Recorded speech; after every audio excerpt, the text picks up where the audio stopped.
Hello everyone, and welcome to this discussion regarding anatomical insight of Conus Medullaris syndrome and Cauda Equina syndrome. Well, people find this topic very difficult to understand because of lack of knowledge of the spinal cord and the vertebral column in relation to each other. When we look at the lower part of the spinal cord and the extent of the vertebral column, they are obviously not corresponding because of the differential growth. Let us first look into the anatomical feature of the Conus Medullaris and the Cauda Equina, and from there on we can talk about the syndrome as well. So let us say we are looking at a sagittal section of a spine in the lower part of the vertebral column, I should say. So these are the lower lumbar vertebrae there. You can see the lower lumbar vertebrae can be seen here, and then we have the sacrum and the coccygeal vertebrae can be seen, and this is the sagittal section as we're talking about. The spinal cord in adult, it extends till the lower border of L1 vertebrae. The extension of spinal cord is till the lower border of L1 vertebrae. So let's imagine that over there is a spinal cord, and this is the end of the spinal cord which is corresponding to this first lumbar vertebrae lower border. It can go to the L2 also, but usually we say to the lower border of L1. Now I have marked some segments in that region. Look at the segment which I am highlighting here with the red color. Now these segments are the lumbar segments. So the nerve coming out from here are the lumbar nerves. But the issue is that lumbar nerves will come out from there, but the lumbar intervertebral foramen are present now below the level of the spinal cord. Therefore, the spinal nerve has to come down and then emerge out from those intervertebral foramen. Below that, we have a sacral segment. So obviously the sacral nerves will come out from here. So look at this green thing here is a sacral segment here. So the 5 sacral nerve will come out from there. And again, they have to go even further downward to come out from the intervertebral foramen related to the sacral bone.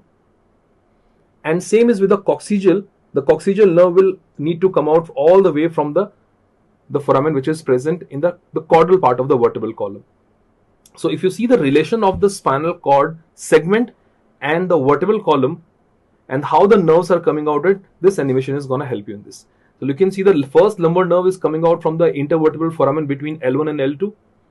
Same is second lumbar, third lumbar, fourth and the fifth lumbar nerves are coming out. And as you can see, the more they're coming down and coming out of their respective intervertebral foramen, they're forming a tuft of nerve in the lower part. The sacral nerves has to go even further downward. So you can see the first sacral nerve there. Here is the second, third, fourth and the fifth sacral nerve, and ultimately you'll see the coccygeal nerve coming out in there. And this is all because of the differential growth which is seen in the spinal cord and the vertebral column. Obviously vertebral column being longer, so intervertebral foramen are present below the respective segment, and the nerve has to come down to come out from there, the intervertebral foramen. Now this portion of the spinal cord, this whole thing is a lumbar enlargement, but this tapering end of the spinal cord from where the sacral and coccygeal nerves are coming out, the one which is marked with the green here, is what we call as a conus medullaris. This is called as a conus medullaris, and the vertebral level of conus medullaris is the first and second lumbar vertebrae. That is a vertebral level. But yes, the segment, the nerves which are coming out from conus medullaris are the sacral nerve and the coccygeal nerve. So that's conus medullaris, and S1 and to the coccygeal, what I've written over there is not the vertebral level, is the spinal segment we are talking about, the nerves which are emerging from the conus part. And below the lower border of L1, when you look at all the nerves below L1 here, all these nerves are present below the spinal cord, and they have to come out from the respective intervertebral foramen. So they form a horse tail-like structure, and that is what we call as the Cauda Equina. That is the Cauda Equina. So when you talk about the segments or the nerve related to Cauda Equina, it is from L2 again till the coccygeal. So Cauda Equina is about L2 to coccygeal. So be careful about this part if the question is about the vertebral level. So vertebral level is like L1 and L2 is the vertebral level for the conus medullaris, and for the Cauda Equina, below that everything is a vertebral level for the Cauda Equina. But that is a vertebral level. The spinal segment or the spinal nerves related to it, the conus medullaris is giving off the nerve which are the sacral nerves and the coccygeal nerve. Whereas we have more nerve related to Cauda Equina because that also involves a lumbar nerve. From L2 to coccygeal nerve, all these nerves, they comes under the Cauda Equina. So by looking at this this picture, we can make out that if there is an injury to conus medullaris, this is going to be more of the central nervous system type of injury. So the injury will be here. So that will be like more like a CNS type of injury, more of a upper motor neuron lesion kind of thing. Whereas in Cauda equina, it is clearly the injury to the nerves here. So the symptoms or the features that you will see are more corresponding to the peripheral nerve type of injury. So this is a little bit about the anatomy of the conus medullaris and Cauda equina, and based on this, we can discuss the features of the two syndromes. But again, before switching to the syndrome, we first want to understand certain basics so that we can apply on both the syndrome and how they will be seen differently. Like the first thing that we should know about the ankle jerk and the knee jerk, we all read about these deep tendon reflexes. The knee jerk root value is L3 and L4, and ankle jerk root value is S1 and S2. Now, why it is important to know these two root value here? Because again, if you look at these nerves which are responsible for the ankle or the knee reflex, now which reflex is going to be affected in the conus medullaris syndrome and Cauda equina syndrome can be understood just by looking at the root value only. Now here S1 and S2 is a part of both conus medullaris as well as the Cauda equina. That means ankle jerk reflex will be lost or will be affected in case of both Cauda equina as well as conus medullaris syndrome. But knee jerk will be spared in case of conus medullaris because it is L3 and L4. Lumbar nerves are involved in it, and conus is all about sacral and coccygeal nerve. So I repeat again, conus medullaris syndrome, we have ankle jerk that is being affected. But in case of the Cauda equina syndrome, both knee jerk as well as ankle jerk reflex will be affected. Another important thing here, if you look at the cutaneous innervation, if you look at the cutaneous innervation in the perineal region around the anal canal, another inner aspect of thigh here, this region here is called as the saddle region. Now the saddle or the perianal innervation, the cutaneous nerve supplying this saddle or the perianal region, we call it saddle region because if you look at this, it is including the perianal portion, the inner aspect of thigh as well. So if it is a conus medullaris type of syndrome in which it is an injury precisely to the sacral segment, so we have more of the sacral involvement, and that will be a perianal anesthesia because S4, S5 is supplying around the anal canal. But in case of the Cauda equina syndrome, obviously more nerves are involved in that. So lower lumbar nerves are also involved in that region, and that's why the sensory loss will be seen along with the perianal region. You will see it along the medial aspect of thigh, and because of the higher lumbar nerve involvement also, it can be seen extending to the pubic region also, to the glans and the clitoris as well. You may see the numbness in that region as well. So saddle or perianal anesthesia will be seen in both the cases, but if I say about the conus medullaris syndrome, it is more localized to the anal region, to the perianal region.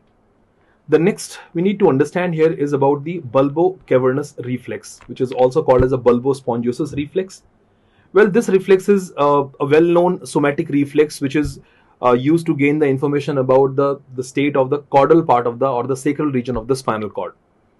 The afferent of the bulbocavernous reflex as well as the efferent of the bulbocavernous reflex, which is through the pudendal nerve supplying the external anal sphincter. So in both the cases, you can see it's the pudendal nerve forming the afferent and the efferent limb. So the root value here again being S2, S3 and S4. Now if it is a Cauda equina type of syndrome, then obviously the nerve is involved here. If the nerve is involved, obviously the innervation to the external anal sphincter or the sensory innervation which is going to the dorsal horn will be lost. So there will be absent bulbocavernous reflex in case of the Cauda equina.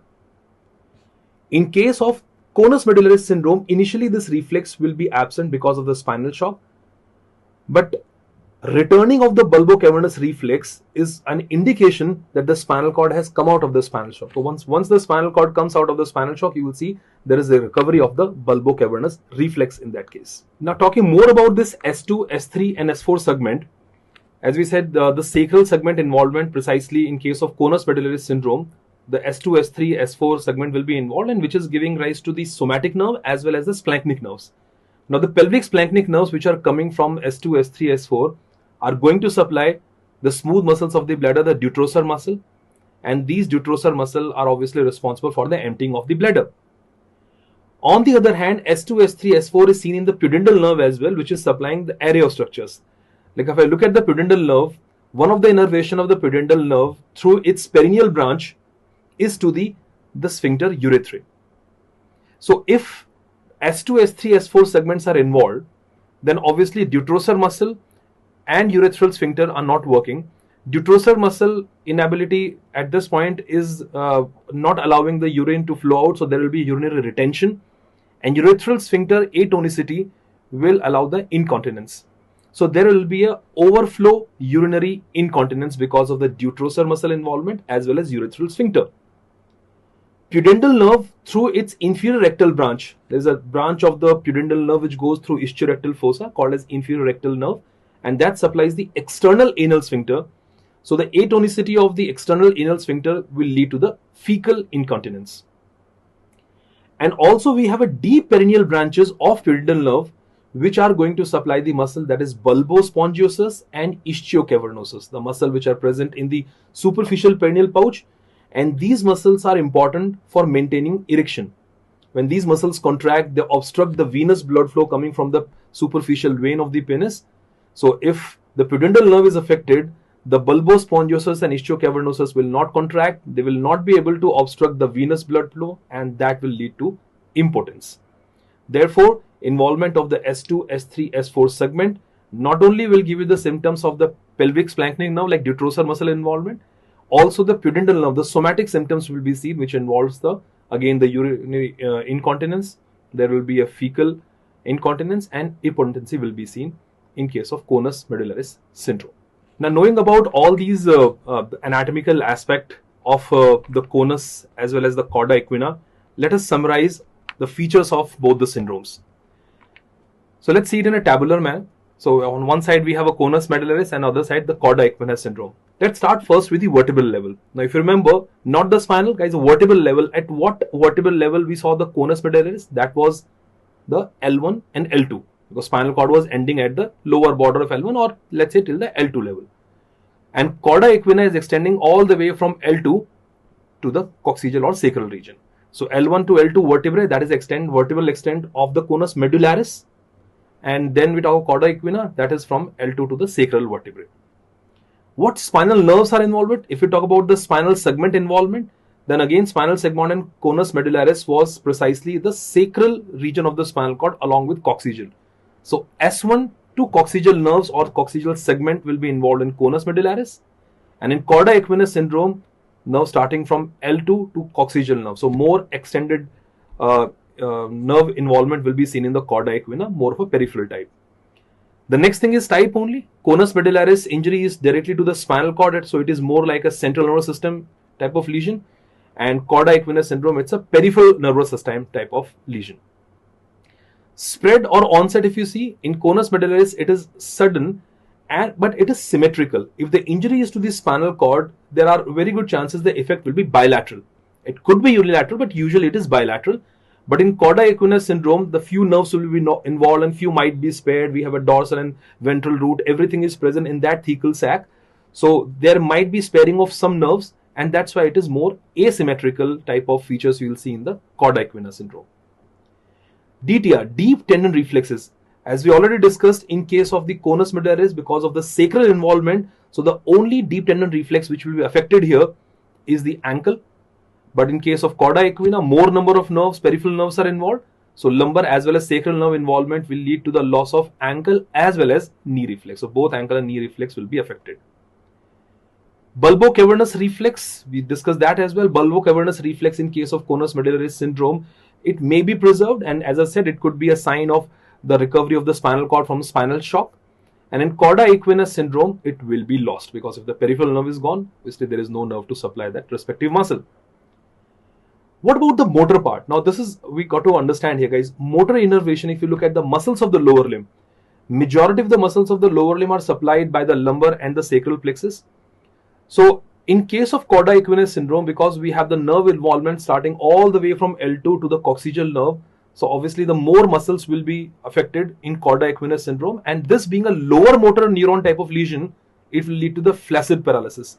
So we have more extended type of motor loss in case of cauda equina, but because we have again specific sacral segments are involved, So there will be paresis in lower limb seen because of the conus medullaris, but that will be a distal paresis because the distal muscles are supplied by the sacral segment. So it is less marked and distal paralysis paresis of the lower limb in case of conus medullaris, whereas in case of cauda equina it is more marked. There will be atrophy of the muscles will be seen, and the flaccid type of paralysis will be seen.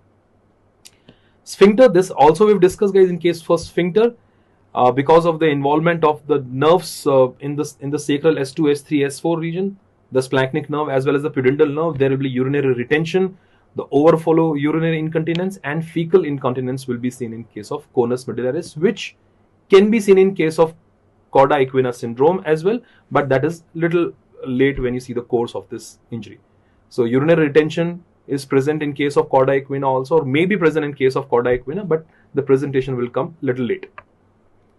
Sensory deficit, we said if it is a conus medullaris, so it will be more of a sensory loss in the perianal region, which is supplied by the sacral nerve, the lower sacral nerves S4 and S5. So that is more for numbness localized to the perianal region. Here in cauda equina syndrome, it's more of the saddle type of anesthesia, which is involving the perianal region, but the medial aspect of thigh will also be involved, and because of the lumbar nerve involvement, you might see the sensory loss extending to the pubic region as well.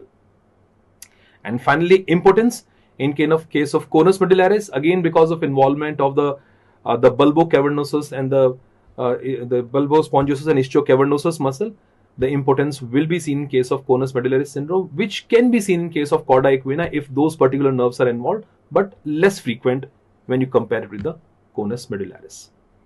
So these are some differences between the conus and the cauda equina. I hope you are able to understand and correlate them with the anatomical part.